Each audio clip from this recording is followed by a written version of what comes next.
Is it all a con? Probably a little bit.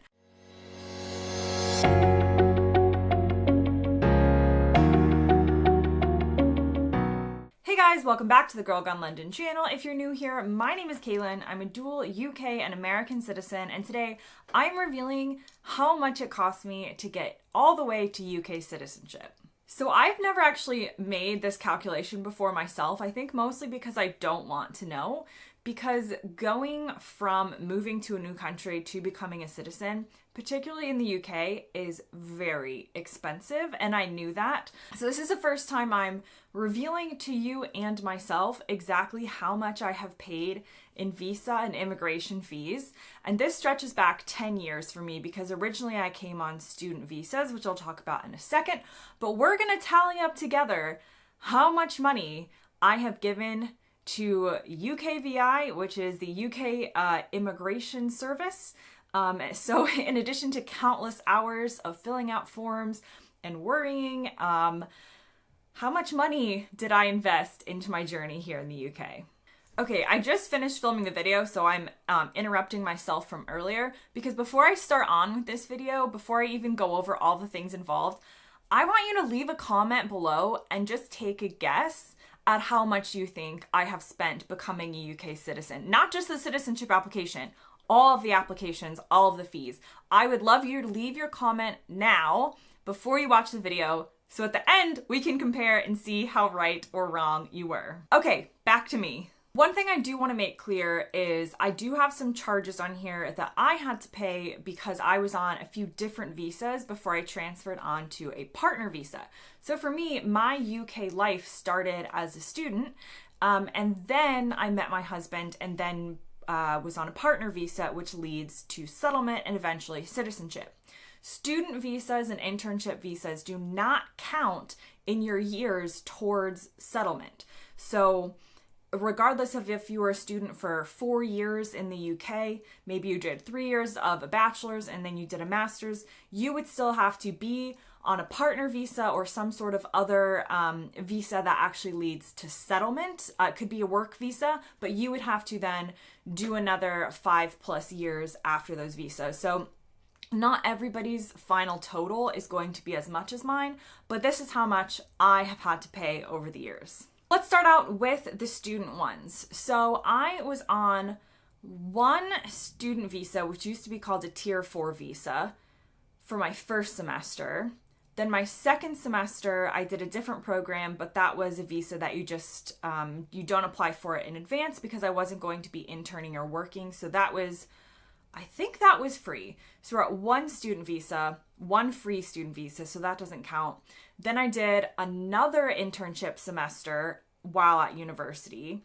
So that was student visa number 2. And then I did a master's degree in the UK, which was a full year, and that was student visa number 3.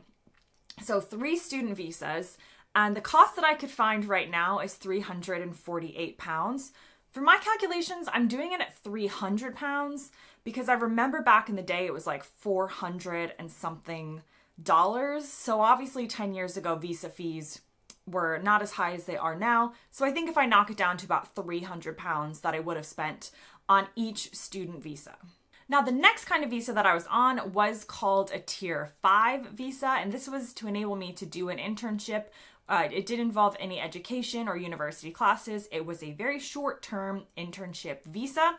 The fees that I could find for that were currently £244. So again, let's be conservative with our figures. It's going to probably be high anyway. We don't need to start off that way. So I'm going to knock it down to about £200. So we're at 1, 2, 3 student visas at £300 each and a Tier 5 visa at £200. Now, after this is when I got transferred on to an unmarried partner visa. It's basically the same as a partner visa, but for people who have been in a partnership but not married. There are strict rules. You have to have lived together for 2 years, and you have to be able to prove that it's essentially not a roommate agreement. You have to have shared like bills and bank accounts and things. So my first unmarried, so I had 2 partner visas.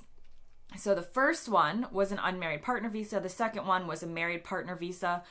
They're basically the same visa. It was simply an extension of the first one because you have to have 5 years in total 2.5 years on each. The current price for an unmarried partner visa is £1,033. I would have done this about 5 years ago, and I remember paying around £800 to £900. So I'm going to go ahead and say we should go with £900 that I would have paid for 2 partner visas. Now, the payment for the partner visas doesn't stop there because there's something called an immigration surcharge. And this is actually going towards you being covered by the NHS while you are on a legal UK visa. Today, the immigration surcharge, I believe, has doubled and is about £1,000 per application. When I did mine, it was £500 that I had to pay for each partner visa. And so this also didn't come into effect while I was on my student visas, but it did come into effect for my partner visas. So I know for a fact that I paid 2 lots of £500 with each of these partner visas. On top of that, I got taxed at a regular rate. I worked the whole time that I was on a partner visa in the UK. My taxes came out just like anyone else. So in some ways, I did double pay for the NHS, which conceptually felt a little bit unfair at the time to be double paying, but I have no problem with needing to have paid towards using the NHS as an immigrant. No problem with that. It just felt a bit like I've paid and now I pay again through my taxes, but such is life. Okay, so keep on adding those figures in your head because we have some doozies coming up. So the next thing I had to do was only $50. So that's good. It was a $50 no, it wasn't $50. It was £50, obviously. A £50 life in the UK test. This was absolutely required to get indefinite leave to remain, was not optional. So add that on there. Then I got indefinite leave to remain. The cost for indefinite leave to remain for me was £2,408. This was just in February of last year, so this is current. And I also ended up paying £70 for a biometric appointment. If you have ever gone through the visa process or ever do in the UK, you might see that it says there are free biometric appointment slots available. This is technically true, but it just simply means that there is a possibility that one could show up. In my experience, it's very, very unlikely. I didn't find any free ones when I was booking my appointments. You basically had to pay to get an appointment, and you have to do your biometric appointment to get the visa. So that's the extra charge of the £70. Like I said, you might have been able to find some like unicorn free appointment, but I wanted to continue the process. You have to do your biometric appointment within a certain amount of time after you do your application. Is it all a con? Probably a little bit. But I paid £70 for the biometric appointment, which is not included in the indefinite leave to remain application fee. There is no immigration health surcharge when you apply for indefinite leave to remain, because the point of the health surcharge is to cover your limited time in the UK. So for a partner visa, it lasts for 2.5 years. So they were calculating the payment for each year. Indefinite leave to remain is indefinite. It is meaning that you're going to live in the country basically forever. There is not an NHS surcharge on that one. So the final numbers, because I got my indefinite leave to remain and then decided that I would like to apply for citizenship. This is optional. You do not have to apply for UK citizenship. Many people do live out their days in the UK on an indefinite leave to remain. Well, it's not a visa anymore, but on that kind of permission. The problem is if you live outside of the UK for more than 2 years at a time, it is all rescinded.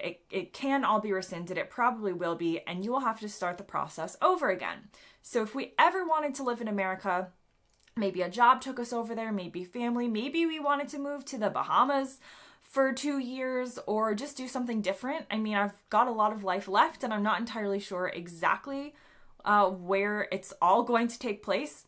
So I thought I should apply for UK citizenship, so that I have a more permanent feeling here in the UK. I could technically go and move to America for a couple years and move right back here to my life in the UK, and also so that I could then vote and participate in British life that way.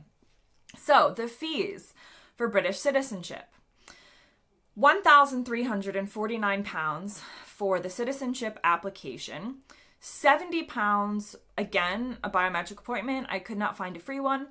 And then I haven't actually written down the cost of my UK passport, which I think was another like 70 plus pounds. I'll put the fee right here. Okay, so drum roll please. What do we think the final number is? How much could I have spent on Freddos that I spent on UK visa applications? The answer is £7,922, which is actually less than I thought. I thought it was going to be 10,000 plus pounds before I calculated all of this because it feels like it's been that much. But £7,922, almost £8,000.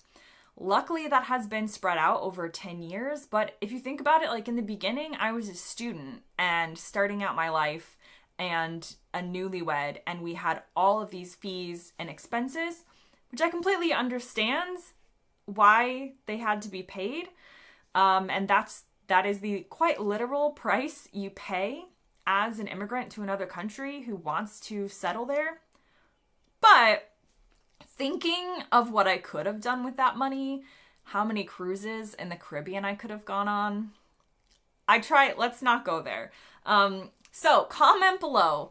Was that more than you thought it would be? Was it less than you thought it would be? I would take out about £1,000 of that for my student visas. So that was about 3 student visas at 300-ish pounds each. So call it £6,922 that if I didn't have that build up, then I would have paid, which is still quite a lot of money. So I hope that figure was interesting to you. Like I said, I'm very happy to be a UK citizen, and I'm also very happy that the process of getting there is over. I feel like those things can both be true at the same time. Thank you guys so much for watching, and I'll see you next time.